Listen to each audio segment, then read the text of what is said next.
Tout a commencé au début de l'année 2015, lorsque mon unité a été envoyée en Afghanistan. À ce moment-là, cela faisait déjà 3 ans que nous faisions des allers-retours dans cette région. Et même si les responsables, à Washington, ne cessaient de répéter qu'ils allaient réduire les effectifs et rapatrier les troupes, les opérations actives dans cette partie du monde étaient plus nombreuses que beaucoup ne pouvaient l'imaginer. Elles étaient de simplement passer dans l'ombre. Il y avait plus d'activités clandestines et moins d'opérations militaires ouvertes qu'auparavant. Des trucs top secrets, comme aimait à le dire notre commandant. Je ne vais pas vous dire qui nous étions exactement. C'est la nature même de notre travail, vous comprenez? Mais en gros, notre unité relevait du commandement des opérations spéciales interarmées des États-Unis, ou JSOC, une structure de commandement commune pour certaines unités des forces spéciales de l'armée américaine. Armée de terre, marine, armée de l'air, corps des marines. Bon sang, je suis presque sûr qu'il y avait même quelques gars de la garde côtière quelque part là-dedans. Nous n'étions pas de ceux qui se contentent de patrouiller les villages ou de rechercher des engins explosifs artisanaux. Cela ne faisait pas partie de nos fonctions. Je me souviens encore de ce que m'a dit l'un de mes instructeurs. Nous faisons de mauvaises choses à de mauvaises personnes. On ne rejoint pas les forces spéciales pour gagner les cœurs et les esprits. La plupart de nos missions étaient assez simples et claires, dans la mesure où des opérations secrètes peuvent être simples. Des raids, la capture d'objectifs particulièrement importants, des éliminations et beaucoup de collecte de renseignements. J'ai perdu le compte du nombre d'heures que nous avons passées inutilement sur des pentes gelées, à regarder dans nos jumelles et à compter le nombre de fois où un insurgé potentiel sortait nourrir ses chèvres. Mais en janvier de cette année-là, une surprise nous attendait tous lorsque, sorti de nulle part, un agent du service terrestre de la CIA est apparu à notre base opérationnelle avancée et a déclaré que nous étions chargés de la mission la plus importante des 50 dernières années, plus importante même que le raid contre Ben Laden. J'avoue qu'au début, peu d'entre nous l'ont cru, mais lorsqu'il nous a montré des photos de reconnaissance, des transcriptions d'appels téléphoniques, des enregistrements de caméras de surveillance, tous les détails se sont assemblés pour former un tableau cohérent. Et nous sommes tous restés bouche bée. Selon lui, la CIA surveillait une cellule terroriste opérant depuis l'Afghanistan qui tentait de se procurer des matières nucléaires, soit pour fabriquer une bombe sale, soit pour fabriquer une véritable bombe nucléaire. Cela n'avait plus d'importance. Pour nous, ce n'était pas une nouvelle. Al-Qaïda essayait depuis des décennies de se procurer une bombe nucléaire. Mais ce groupe, connu simplement sous le nom de Fraternité, avait vraiment réussi. Selon les renseignements de la CIA, ils ont contacté un ancien général soviétique qui avait accès à une quantité importante de matières nucléaires, notamment du plutonium militaire. Ils se sont rendus au Tadjikistan, ont conclu un accord et sont maintenant de retour en Afghanistan. La CIA et d'autres services les ont suivis jusqu'à la frontière afghane. Puis ils ont disparu, sans laisser de traces dans les montagnes. C'est là que nous sommes entrés en scène. Opération Condor. Dans l'ensemble, ce n'était pas une mission très compliquée. Trouver les méchants, les éliminer et récupérer le plutonium. Mais simple ne signifiait pas facile. Le terrain était constitué de montagnes impraticables. Il n'y avait pratiquement aucune force amie à proximité, mais l'ennemi était présent en grand nombre. Nous avons passé plusieurs heures à réfléchir à différentes options avant de nous mettre d'accord sur un plan. Un groupe de 10 personnes serait largué par hélicoptère près de la dernière position connue de la cible. Ils se rendraient à pied, engageraient sur le combat avec l'ennemi, s'empareraient de l'objet, puis seraient évacués. Il était tentant d'envoyer tous ceux qui pouvaient porter les armes afin d'augmenter la puissance de feu, mais plus il y avait de personnes au sol, plus nous étions visibles pour l'ennemi. Il était beaucoup plus facile de faire passer 10 hommes inaperçus que 40. Je me suis porté volontaire sans hésiter. Pas par bravade, par soif de gloire, par recherche d'une nouvelle montée d'adrénaline ou quoi que ce soit de ce genre. J'en avais simplement assez de passer des semaines à effectuer des missions de reconnaissance fastidieuses. De plus, j'avais suivi une formation supplémentaire sur la lutte contre les menaces chimiques, biologiques, radiologiques et nucléaires. Donc ma participation était tout à fait logique. Une fois l'équipe constituée, nous avons passé la majeure partie de la nuit à peaufiner les détails, à essayer de prévoir toutes les éventualités et à planifier les actions à mener dans chaque cas. Mais nous savions tous qu'il y a des choses qu'il est tout simplement impossible de prévoir. Comme le disait le grand Mike Tyson, tout le monde a un plan, jusqu'à ce qu'il prenne un coup de poing dans la figure. La nuit suivante, alors que nous préparions notre équipement et montions dans les hélicoptères, la pleine lune brillait dans le ciel. Heureusement, la neige avait cessé de tomber, même s'il faisait toujours un froid de canard. J'ai essayé de m'emmitoufler autant que possible dans la soute du Chinook, qui s'est mis à vrombir, et le bruit des hélices a rapidement couvert le podcast que j'écoutais dans mes écouteurs. Certains gars étaient rendus simplement assis, d'autres discutaient via le système de communication embarqué, et moi, j'essayais de dormir. On ne sait jamais quand ces minutes de sommeil supplémentaires peuvent être utiles. Joey, notre chef d'équipe, m'a demi-réveillé alors qu'il restait 10 minutes avant la zone de débarquement. 10 minutes avant l'arrivée, les gars. J'ai vérifié mon équipement une dernière fois. J'ai baissé mes lunettes de vision nocturne. Je les ai allumées et j'ai cligné des yeux lorsque tout autour de moi s'est baigné d'une lumière vert pâle. Le fuselage de l'arc d'hélicoptère a tremblé sous nos pieds lorsqu'il est descendu en dessous des sommets montagneux. Le vent frappait l'appareil, le secouant comme une boîte de conserve dans une tempête. Mais il faut rendre hommage au pilote qui a fait son travail, et quelques instants plus tard, nous avons atterri, courant dans l'air glacial de la nuit, tandis que le flux d'air des hélices soulevait un tourbillon de neige et de glace. Dès que la dernière personne eut quitté la rampe, le Chinook s'éleva dans les airs, balayant le détachement d'une dernière rafale de vent avant de disparaître dans le ciel nocturne.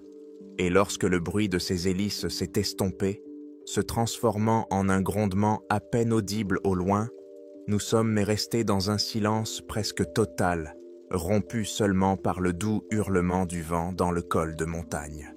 La neige m'arrivait aux chevilles, une neige légère et poudreuse qui semblait disparaître dès qu'elle était soulevée par le vent. Nous avons immédiatement avancé, grimpant le long du versant de la montagne, en nous orientant uniquement à l'aide de nos appareils de vision nocturne. Il n'était que 3 heures du matin lorsque nous avons atteint notre premier point de contrôle, une crevasse rocheuse qui s'avançait sur le versant de la montagne. Carlos, notre opérateur radio, s'est arrêté pour transmettre un message au centre de commandement, tandis que nous nous sommes tous agenouillés pour reprendre notre souffle. J'ai grandi dans les montagnes du Colorado et j'étais habitué aux longues marches, mais l'altitude ici était tout autre chose. Je respirais encore difficilement lorsqu'il nous a fait un signe du pouce et nous a transmis la réponse du centre. Pas de nouvelles informations. Continuez la mission. Le ciel commençait à s'éclaircir à l'est lorsque, quelques heures plus tard, nous avons atteint le point de contrôle suivant. Après presque 3 heures de marche, nous avions parcouru moins de 3 kilomètres. Nous étions fatigués et avions mal partout, mais chacun a mis de côté son inconfort pour se concentrer sur la tâche à accomplir. En descendant dans le long ravin menant à la dernière position connue de la cible, nous avons remarqué que le paysage autour de nous changeait. La neige et les rochers nus ont laissé place à une forêt clairsemée de pins et d'arbustes, qui nous offrait un peu de protection contre d'éventuels regards ennemis, mais, à vrai dire, nous étions de plus en plus nerveux à chaque minute qui passait. La lumière du jour était le moment où les rebelles partaient à la chasse, en particulier à l'aube. 1 heure plus tard, Joey nous a tous rassemblés et, agenouillés, nous avons commencé à parler à voix basse. « Bon, » a-t-il dit en nous regardant tour à tour, « nous avons 2 options. Soit nous continuons maintenant et nous risquons d'être repérés, soit nous attendons la nuit. Nous aurons un abri, mais bon sang, trouver quoi que ce soit après le coucher du soleil sera une sacrée gageure, même avec des lunettes de vision nocturne. Des idées ? » Je pinçai les lèvres un instant. Officiellement, Joey était le chef et la décision lui appartenait entièrement, mais nous fonctionnions selon des règles un peu plus informelles que les forces terrestres habituelles. En fin de compte, c'était lui qui décidait, mais Joey n'était pas du genre à ignorer l'avis de son équipe. Notre médecin, Andy, fut le premier à prendre la parole. « Je pense qu'il faut y aller. Se déplacer dans cette région est déjà assez difficile, mais le faire dans l'obscurité, c'est tout simplement suicidaire. » J'acquiesçais d'un signe de tête, même si nos appareils de vision nocturne nous permettaient de voir dans l'obscurité, ils faussaient complètement notre perception de la profondeur. Il aurait été trop facile de faire un faux pas et de dévaler la pente. Carlos semblait partager cet avis. Je suis d'accord avec Andy et Dave. C'était déjà assez pénible quand on est arrivés ici.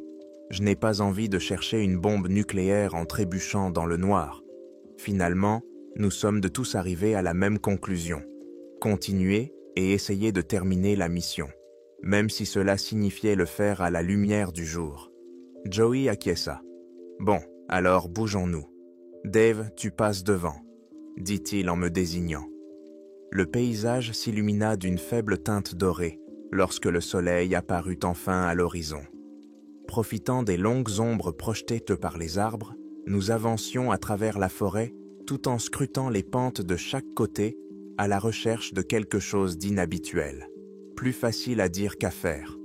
Al-Qaïda et d'autres groupes rebelles étaient passés maîtres dans l'art de camoufler leurs camps et leurs postes de tir dans ces montagnes, invisibles jusqu'à ce qu'il soit trop tard. Sans les caméras thermiques des drones ou des avions, ils étaient pratiquement impossibles à repérer, et il devenait de plus en plus difficile d'avancer. Les pierres schisteuses, friables, s'effritaient sous nos pieds, rendant chaque pas dangereux. Bientôt, ma chance a tourné. J'ai fait un pas et j'ai senti une pierre glisser sous ma chaussure. J'ai tendu les bras devant moi pour essayer de m'agripper à une branche d'arbre. Mais il n'y avait rien, seulement le vide. Je me suis juré intérieurement et j'ai essayé de retrouver mon équilibre, mais en vain. Une jambe a glissé, puis l'autre, et je me suis retrouvé à dévaler la pente. J'ai fait un tour sur moi-même, heureusement en atterrissant sur mon sac à dos avec un « ouf » sourd, l'air ayant été expulsé de mes poumons. J'ai désespérément cherché un moyen d'arrêter ma chute, et j'ai fini par le trouver. Mes 10 mains ont agrippé un jeune pin, et j'ai enfoncé mes talons dans le sol, grimaçant lorsque le fragile arbuste s'est courbé et a craqué. Mais heureusement, il a tenu bon. Après avoir pris plusieurs profondes inspirations, je me suis finalement mis à genoux, vérifiant que ni moi, ni mon équipement n'étions endommagés. À part quelques égratignures mineures, tout semblait en ordre. « Bon sang, ça va, mon pote. » Joey était soudainement à mes côtés, tendant la main pour attraper la mienne. Mais dès que je me suis assis et que je me suis penché vers lui, il s'est figé, les yeux écarquillés et la bouche entr'ouverte. Il regardait quelque chose derrière moi. Je me suis retourné et j'ai failli perdre l'équilibre à nouveau. Mon cœur a bondi dans ma gorge et une vague d'adrénaline glacée a parcouru mes veines. Sous un petit rebord rocheux, à moins de 5 pieds de l'endroit où je m'étais arrêté, gisait un homme vêtu d'un costume traditionnel afghan, manifestement mort. Des éclaboussures de sang recouvraient les rochers autour de lui, conséquence des blessures qui, je ne pouvais que le supposer, avaient causé sa mort.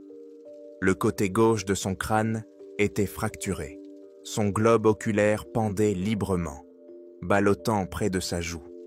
Sa mâchoire était déboîtée et cassée à un angle anormal, et 3 côtes dépassaient du tissu de sa veste d'hiver, teintant le tissu beige de rouge sang. Je grimaçais à cette vue et reculais d'un pas, réalisant soudain que j'avais levé mon fusil et que je visais son front. Je l'abaissais et expirais. Bon sang. Andy s'approcha et donna plusieurs coups au cadavre pour s'assurer que l'homme était bien mort. « On dirait qu'il n'a pas été abattu », marmonna-t-il en retournant le corps et en soulevant le kalachnikov qui était coincé sous lui. Après avoir retiré le chargeur, il fronça les sourcils. « Il est vide. Qui se promène avec un fusil vide ?»« Personne. C'est intelligent, » intervint Thomas, l'un de nos mitrailleurs. « Tu penses qu'il est tombé, Doc? Il s'est peut-être écrasé contre tous ces arbres et ces rochers. » Andy commença à fouiller les poches de l'homme, mais ne trouva rien d'autre qu'une gourde. Peut-être. Compte tenu de ses blessures, cela aurait du sens. J'ai déjà vu ça. Je pris mon courage à 2 mains et me penchai en avant, pointant du doigt. « S'il est tombé, demandai-je, alors qu'est-ce qui a causé ça ?» Après avoir retourné le corps sur le côté, Andy jura en voyant la blessure béante au cou de l'homme. Un trou déchiqueté de la taille d'une balle de baseball qui allait jusqu'à la colonne vertébrale. Il s'immobilisa un instant, laissant le cadavre retomber à sa place. Ça pourrait être un coyote ou un gros chat ou quelque chose qui l'a trouvé après sa chute et a décidé de grignoter. Concentrez-vous, les gars, ce n'est pas important, peu importe ce qui lui a arraché un morceau. Nous avons encore du travail à faire. Nous ramena Joey à la réalité. Allons-y. Nous avons repris notre chemin, en marchant plus prudemment cette fois-ci, mais une partie de mon esprit continuait à ruminer, même lorsque j'essayais de me concentrer sur la mission. Je connaissais les habitudes des prédateurs.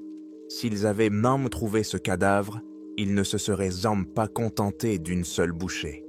Le corps aurait été déchiqueté, et il n'y avait pas d'autres traces évidentes de morsure. J'ai chassé ces pensées et je me suis reconcentré sur la mission.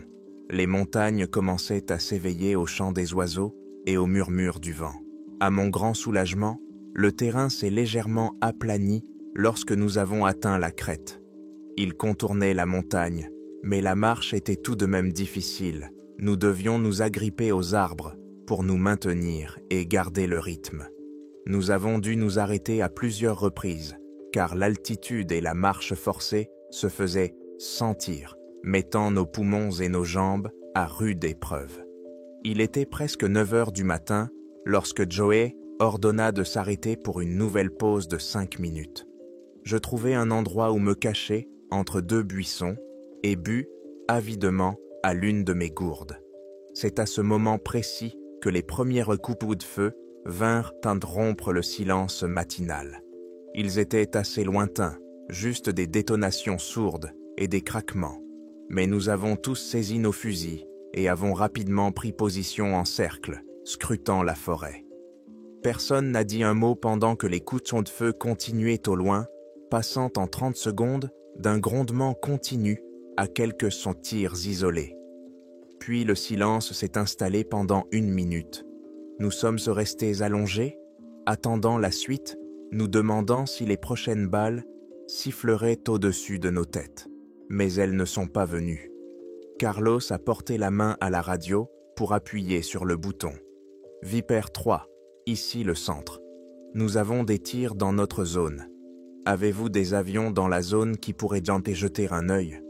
La réponse est arrivée quelques instants plus tard. « Centre, ici, Viper 3. Pas d'avions disponibles. Ils sont tous occupés. Êtes-vous en contact ?»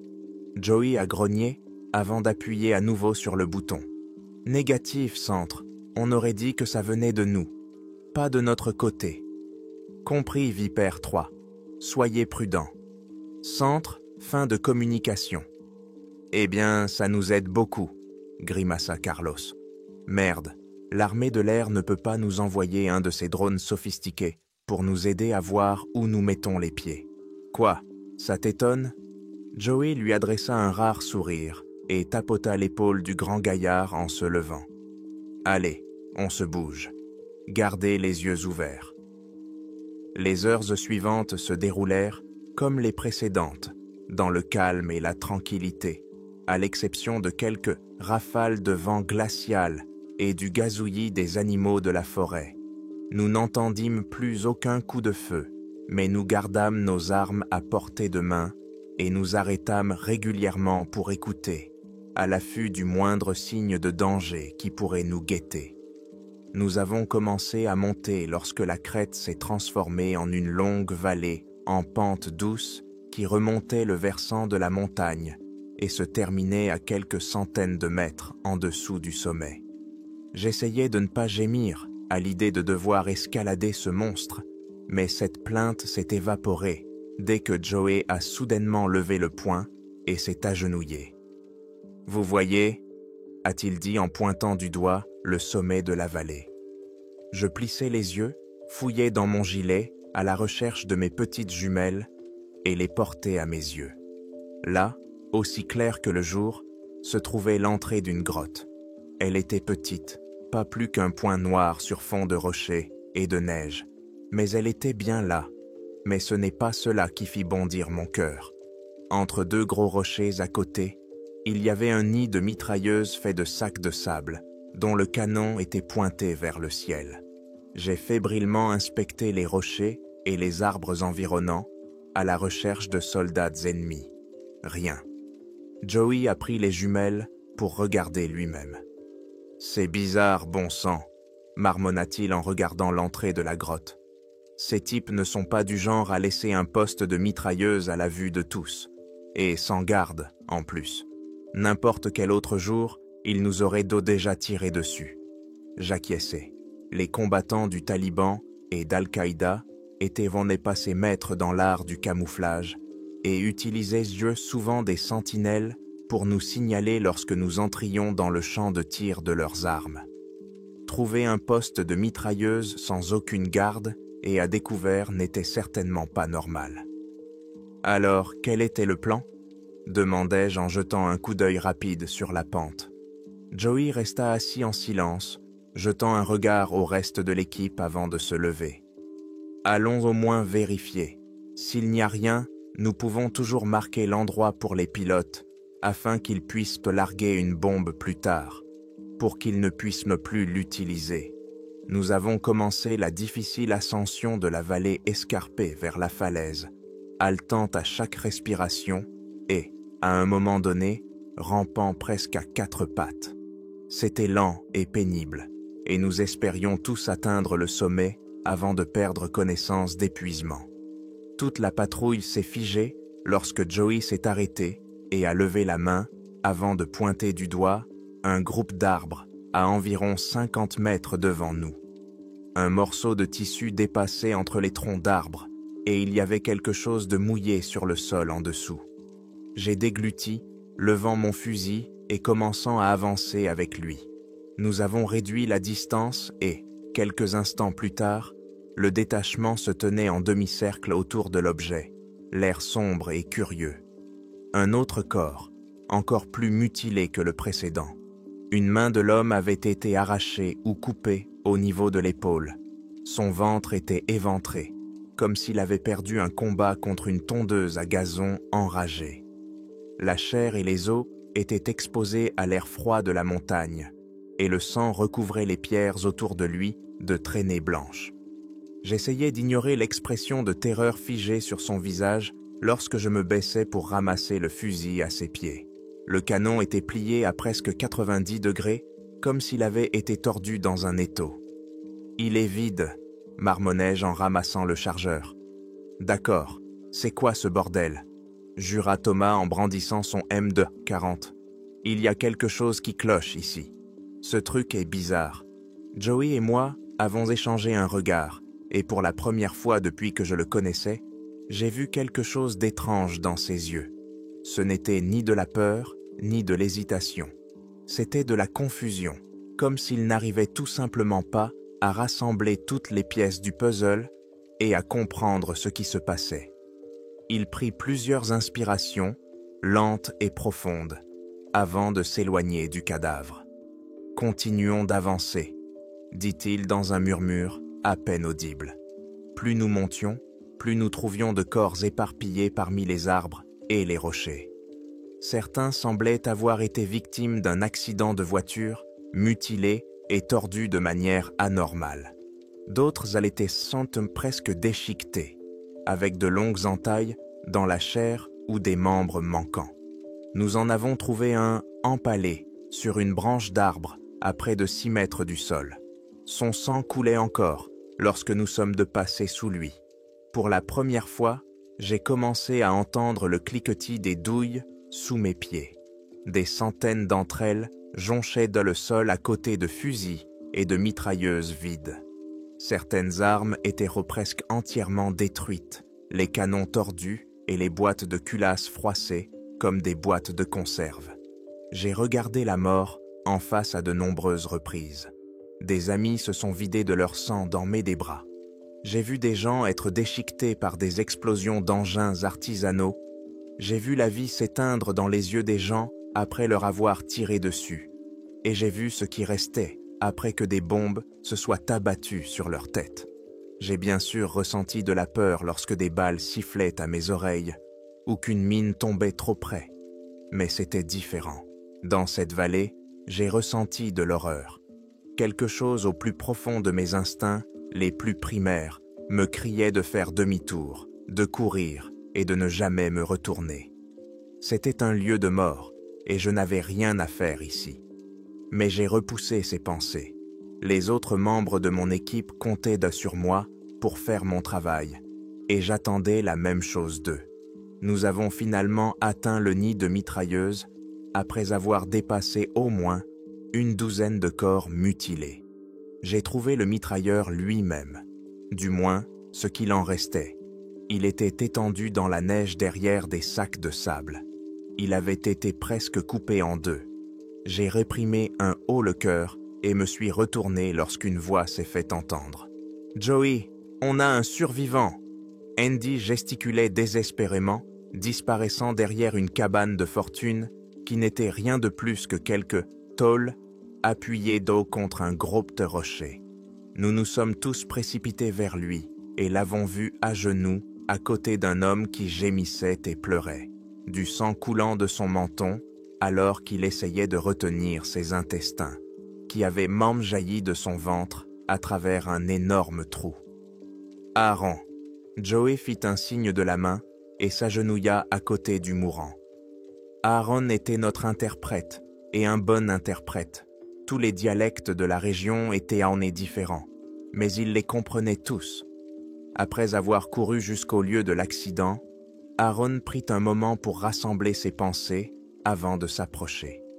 Il parla doucement, posant sa main sur l'épaule de l'homme. Ils parlèrent à voix basse, le rebelle levant de temps en temps sa main tremblante pour pointer l'entrée de la grotte. Je vis la lumière commencer à quitter ses yeux. J'avais déjà vu cela plusieurs fois. Ses paroles sont devenues de plus en plus faibles, jusqu'à ce que ses yeux se ferment, se transformant en un murmure incohérent, avant qu'il ne s'affaisse, poussant un dernier soupir. « Qu'a-t-il dit ? Tu lui as posé des questions sur le plutonium ?» a demandé Joey, le regard dur comme la pierre. Aaron s'est lentement relevé. Il venait du Texas, avec un sourire éclatant et un bronzage qui semblait éternel. Mais à ce moment-là, il était aussi pâle que la neige qui nous entourait. Il cligna plusieurs fois des yeux et secoua la tête pour clarifier ses pensées. Il toussa soudainement, fixant l'entrée de la grotte à quelques pas de nous. Elle n'était pas plus grande que la porte d'un réfrigérateur ordinaire, mais l'obscurité totale à l'intérieur aurait tout aussi bien pu être un portail vers une autre dimension. Il a dit qu'ils avaient apporté du plutonium ici pour fabriquer une bombe. Nous nous sommes tous hérissés, visiblement tendus. Mais il a dit que ce n'était pas pour l'utiliser contre nous. « Quoi ? C'est n'importe quoi, putain !» dit Thomas en regardant le cadavre, les yeux écarquillés. Aaron continua. Il a dit que les anciens des tribus avait Biombo prévenu tout le monde de rester loin de cet endroit. Mais son commandant n'a pas écouté. Ils voulaient utiliser cette montagne comme poste d'observation et ont décidé d'y installer leur campement. Ils comptaient utiliser les grottes pour se cacher de nous. Et c'est là, dit-il, que c'est là qu'ils l'ont réveillé. « Quoi, l'ont réveillé ?» s'est exclamé Joey en fronçant les sourcils, son souffle se transformant en vapeur dans l'air froid. Il a dit « Bon, voilà le problème. Certaines de tribus sont ici depuis très longtemps. Depuis très très longtemps. Nous parlons de personnes qui ont combattu Alexandre le Grand et qui ont des histoires qui remontent à une époque antérieure aux religions, à l'écriture, à tout cela. Et certaines de ces personnes croient que ces montagnes sont sacrées et qu'il y a quelque chose en elles qui veut que cela reste ainsi. Et quand ces types-là y sont arrivés pour établir leur campement, Aaron désigna la scène du massacre qui se déroulait autour de nous. Cela s'est mis en colère. Le silence qui suivit ces paroles sembla durer une éternité. Joey fut le premier à prendre la parole. « Nous avons toujours une mission. Il y a une tonne de plutonium quelque part dans cette grotte, dit-il en montrant une fissure dans les rochers. Et nous devons le trouver. Donc, on va simplement ignorer toute cette histoire de fantôme des montagnes qui a massacré ces types, et on va quand même y aller ?» demanda Thomas en montrant le cadavre à nos pieds. « Je te le dis avec toute la gentillesse de mon cœur, Joey, mais ça me semble être une idée vraiment stupide. Écoute, on ne peut pas dire avec certitude ce qui a tué ces types, grogna Joey. Pour autant qu'on sache, ils ont pu se heurter à une force hostile, tomber dans une embuscade, n'importe quoi. Et franchement, je ne vais pas mettre en péril toute cette mission et une éventuelle attaque nucléaire à cause des délires d'un type qui était déjà à l'article de la mort. Tu sais aussi bien que moi que certains de ces gens sont super superstitieux. On a un boulot à faire, et on va le faire. J'ai besoin de 4 personnes avec moi. Les autres resteront en renfort. » Finalement, il n'y eut plus de discussion. Aaron, Andy, Carlos et moi, nous portâmes volontaires. Je vérifiai une nouvelle fois mon fusil, m'assurant que la cartouche était bien dans la chambre, avant de baisser mes lunettes de vision nocturne et de suivre Joey dans la grotte. Mon cœur battait comme un marteau-piqueur, et la sueur me donnait l'impression d'avoir une main froide sur la nuque lorsque nous sommes entrés dans l'obscurité, utilisant les éclairages infrarouges de nos fusils combinés à nos lunettes de vision nocturne pour éclairer notre chemin.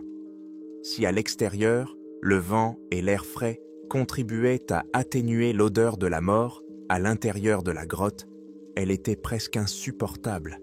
J'ai failli m'étouffer en essayant de respirer par la bouche, mais l'odeur écœurante pénétrait quand même dans mon nez et ma gorge.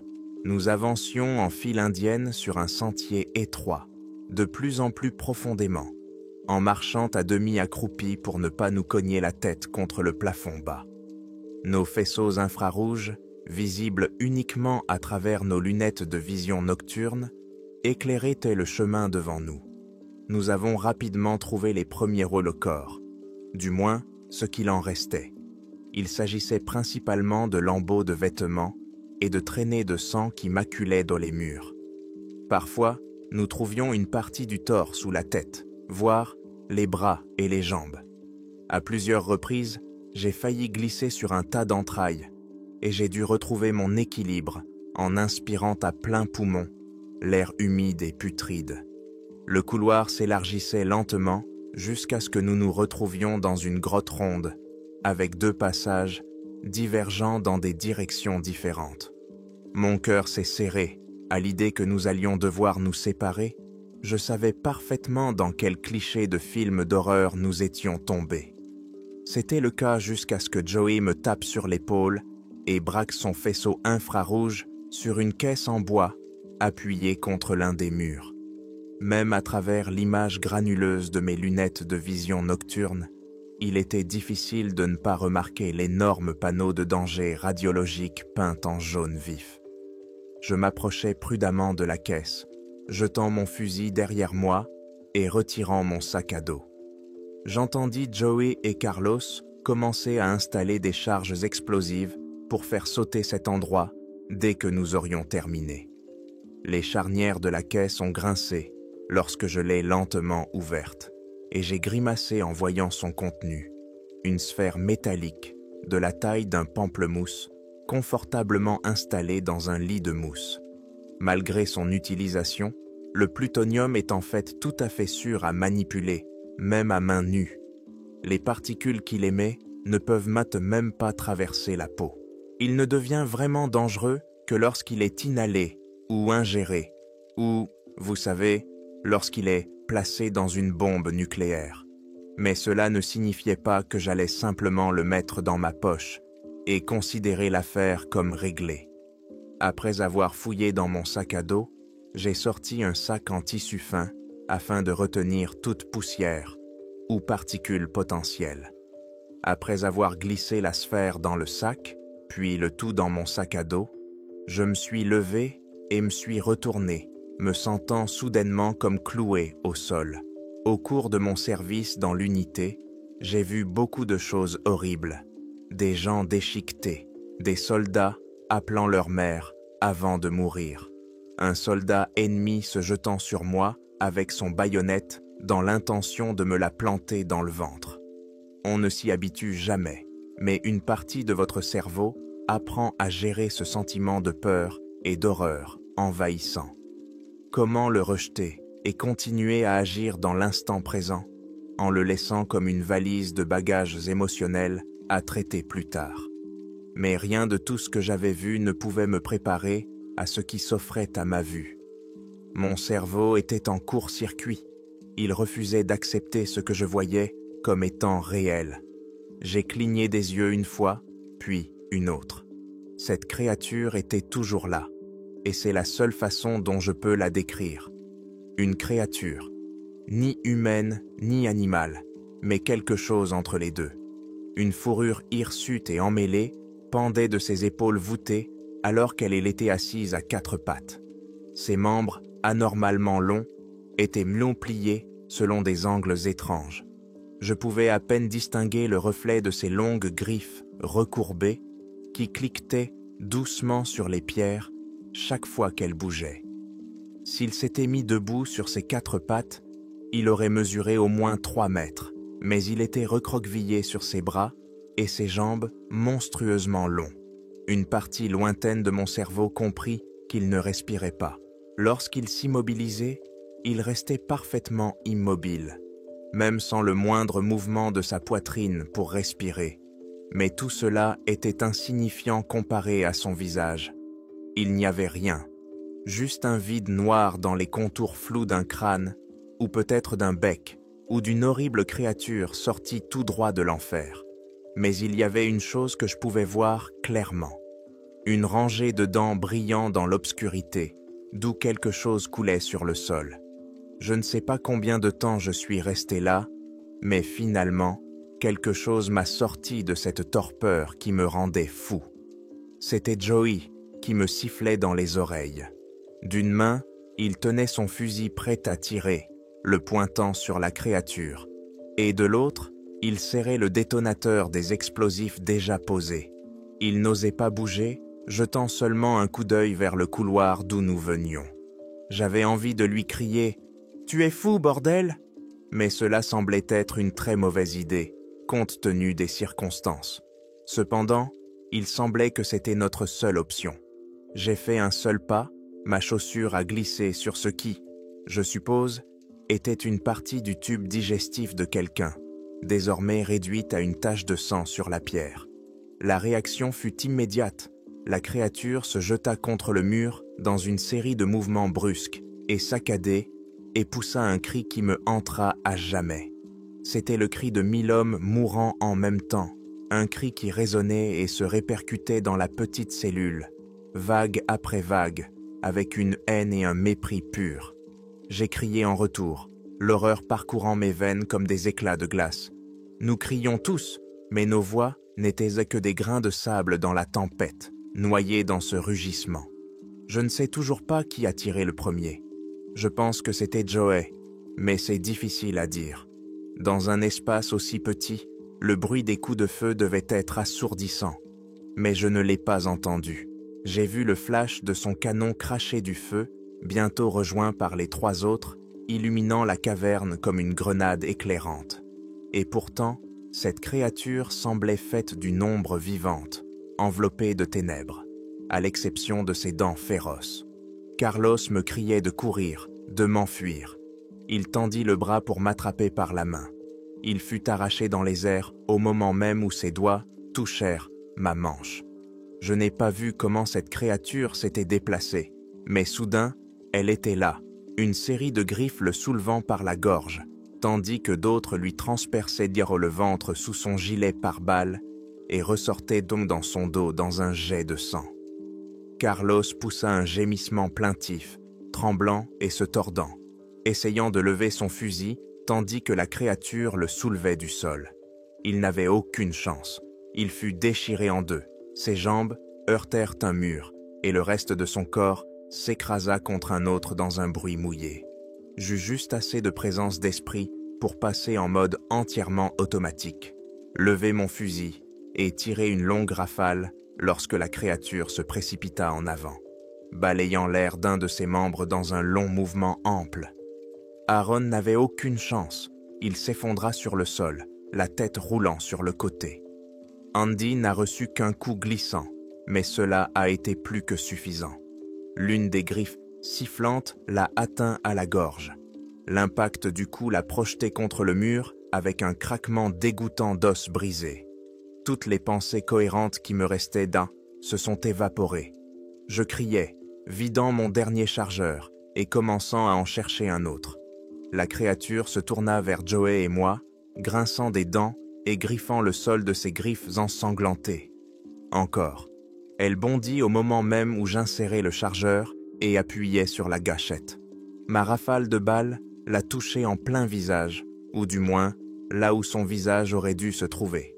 Des étincelles ont jailli lorsque les balles ont ricoché sur ses dents, et elle s'est approchée de moi. Je m'attendais à une agonie brûlante, à sentir ses griffes s'enfoncer dans mon ventre, ou à un vertige soudain lorsque ma tête serait séparée de mes épaules, mais au lieu de cela, j'ai été projeté en arrière. Quelque chose de lourd m'a percuté la poitrine. Je me suis glissé en arrière, clignant des yeux pour chasser la sueur et le sang qui me brûlaient les yeux. Joey était recroquevillé contre le mur, son gilet déchiré, laissant apparaître 4 trous déchiquetés dans son ventre, à travers lesquels on pouvait voir ses côtes. Il haletait et respirait difficilement, le sang formant un petit brouillard à chaque fois qu'il toussait. La bête se tourna vers lui et se prépara à frapper à nouveau. Elle regarda entre nous, ses dents claquant comme des clous de fer sur du granit. Joey leva les yeux de son torse en ruine, la tête penchée en avant.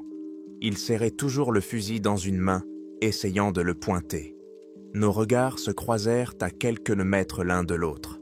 Dans un râle et un gargouillis, il leva la main gauche. Le détonateur était toujours dans sa main et il retira la goupille.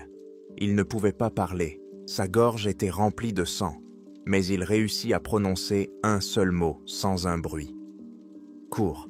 Je ne me suis même pas rendu compte que je courais avant d'être à mi-chemin dans le couloir. Le bruit des coups de feu résonnait dans mes oreilles, tandis que Joey vidait son dernier chargeur en une longue rafale. Il y eut une seconde de silence assourdissant, plus fort que tout ce que je pouvais imaginer. Puis un bruit semblable à un coup de tonnerre dans ma propre tête. Il était partout, à l'intérieur de moi, poussant et secouant chaque cellule de mon corps. Quelque chose me poussait hors de la grotte vers la lumière du jour. Un coin reculé de mon esprit a compris qu'il s'agissait d'une onde de choc provenant d'une explosion et qu'elle aurait très bien pu me tuer. Mais je n'étais pas en mesure de le réaliser. Tout ce que je sentais, c'était la main de Joey sur mon dos, me poussant en avant et criant « Cours, cours, cours !» Quoi que ce fût, cela m'a propulsé hors de la grotte, dans la lumière aveuglante du jour. J'ai atterri dans un bruit sourd et j'ai roulé sur les derniers remètres. Des pierres, des débris, me tombaient jamais sur la tête, et tout ce que je pouvais faire, c'était me recroqueviller et attendre que ça s'arrête, étouffé par la poussière et le sable. À ce moment-là, la douleur m'a envahi. Tout me faisait mal, je pouvais à peine respirer, ma tête me lançait. Tout ce que je ressentais, c'était une douleur brûlante qui transperçait chaque terminaison nerveuse de mon corps.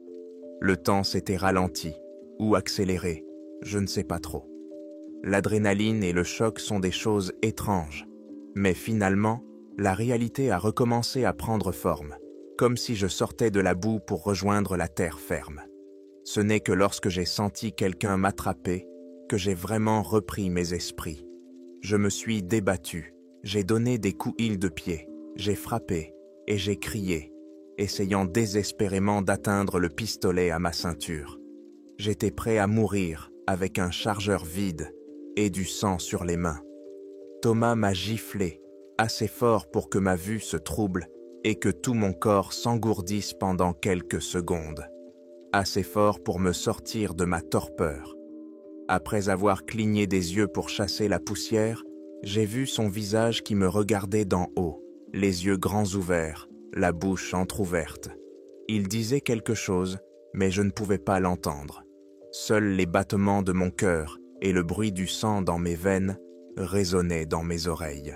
Il pointait désespérément la grotte du doigt, et je réussis à me rouler sur le côté, m'attendant à voir cette créature en sortir pour venir nous tuer.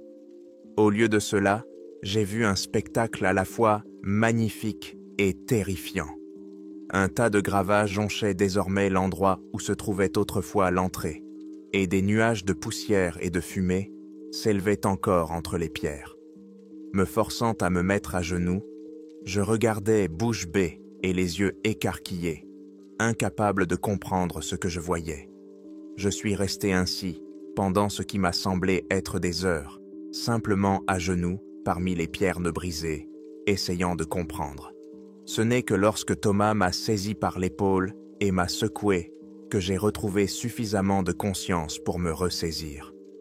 « On s'en va d'ici », m'a-t-il dit. L'évacuation est déjà en cours. Le premier son que j'ai entendu lorsque mon ouïe est revenu était le vrombissement lointain des pales d'hélicoptères alors que nous sortions du canyon. Il était accompagné du hurlement omniprésent et incessant du vent qui transportait les voix des morts à travers les sommets des montagnes. Vous ne lirez probablement jamais le rapport officiel de l'opération Condor. Il est classé secret et le restera probablement pendant encore 20 ans. Bien sûr, l'armée a publié un communiqué de presse qui était encore plus vague. Il indiquait qu'Aaron, Andy, Carlos et Joey avaient été tués lors d'une fusillade dans le réseau de grottes des talibans, au nord-est de l'Afghanistan. Ils ont tous été décorés à titre posthume de la médaille pour service distingué. Nous avons tous été contraints, bien sûr, de garder le silence. La plupart des gars ont accepté de bon cœur. Ils voulaient tous oublier. Moi aussi. Mais je ne peux pas. Ils savent que quelque chose s'est passé dans cette grotte. Quelque chose d'horrible. Mais ils ne connaissent pas la vérité. Et je ne veux pas qu'ils la connaissent. Personne n'a besoin de ce fardeau. J'ai quitté l'armée dès la fin de mon contrat. Et c'est pour cette raison que je raconte cette histoire. Maintenant, ces limiers du gouvernement et ces agents secrets vont faire tout ce qu'ils font là-bas pour étouffer l'affaire. Mais quelqu'un doit raconter cette autre histoire, et ce sera moi. Parce que la vérité doit être révélée. Il y a beaucoup de choses à craindre en Afghanistan, mais l'une d'entre elles ne ressemble à rien de ce que nous avons jamais vu.